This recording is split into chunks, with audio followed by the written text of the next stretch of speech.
Hey YouTube, Windraiser here, today coming with another Star Wars review.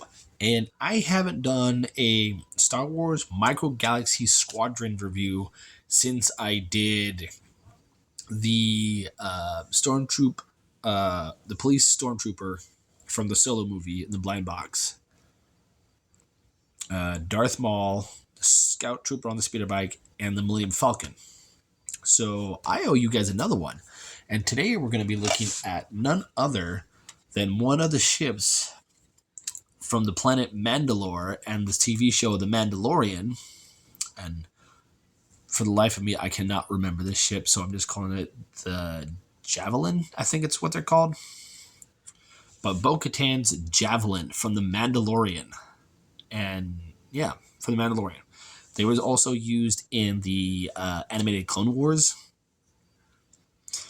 But this is a good ship. I do like this. I love the detail on it. The silver highlights, the trim, everything. Very nicely done. It does have several gimmicks. I'll get to those in a minute. We do have the thrusters picked out here in yellow. And boarding hatch, I think. No, those are the... that's the hyperdrive. Sorry. Let's go ahead and look at the bottom. The bottom of the wings is the same as the top. Very cool. One of the two things that this can do, this whole middle piece that they do in the show, if I can do it without, there we go. So when you're flying and taking turns, this whole piece will rotate, and it doesn't matter what side it is because they're both identical. And when it wants to land, just bring these up, because these also act as landing gear too. Pull out another landing gear strut, and voila, we have landed. It's a very cool ship. Go ahead and open the cockpit here. Very small cockpit. It's a little detailed. But here we have little Bo-Katan sitting inside. Little tiny seat and little control center. It's very detailed. My camera's not going to pick it up though. But here we have little Bo-Katan.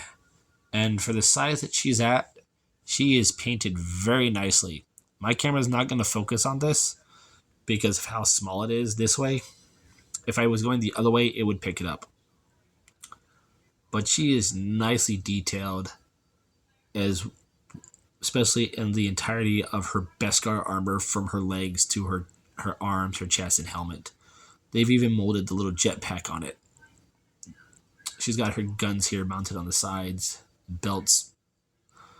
Like all around, it's nicely done for a figure at this size. And we'll just go ahead and put her back into her ship. And close that up. Fold that up. I'm going to rotate this way. And then bring the wings back. And off we go. This is going to be a two-parter, because I'm going to have two vehicles. So I have this one. I'm going to set this off to the side.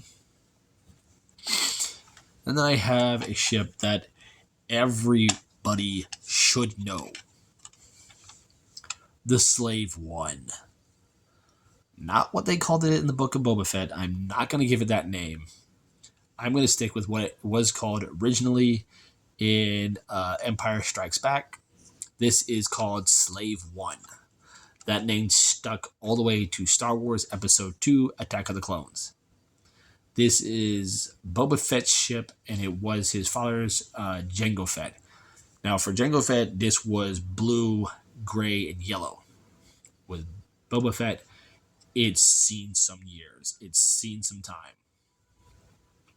But yeah, nicely detailed ship. I do love it. Very traditional. And what's very cool, one, the guns do move. So you have that. There is a boarding ramp, but I'll get into that in a minute. But what I want to get to in real quick is this. Just watch these.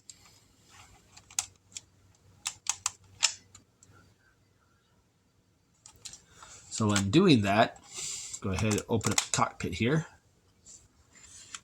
You rotate. When they move, this whole cockpit section will rotate.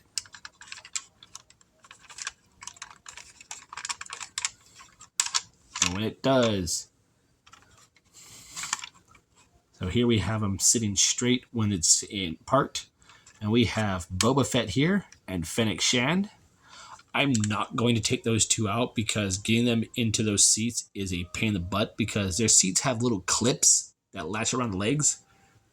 And it's a pain in the butt to get them in there, especially Boba Fett's. But yeah.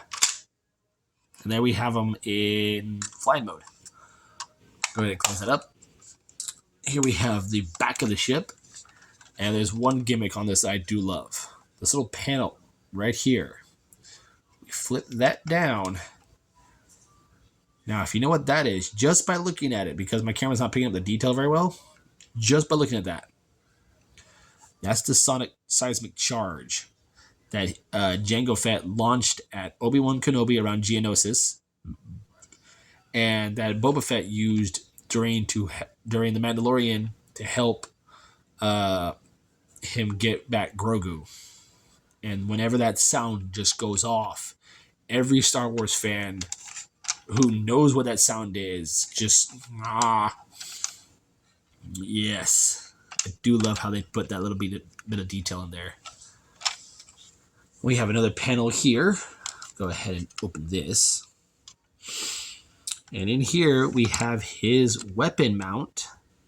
And I do have his jetpack stashed on it. And if we fold that around, if I can get it to move. Oh, it doesn't want to move now. It was moving earlier when I was messing with it the first time. But I'll go ahead and get his, we'll get this open. Go ahead and put this up, fold that in. There we go. There we go. Take off the jetpack. And it's nothing. It's just a little blank door that's there. But on one side, it has all his weaponry. There's a peg that you can peg his little jetpack on. This is very cool. And it does peg on the Boba Fett too. But as I'm trying to do this now, because I just took it off, and I regret doing that.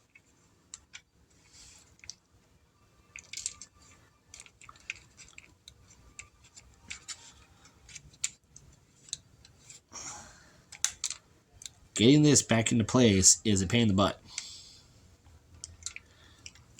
Especially when you're old man, you have old man eyes like me.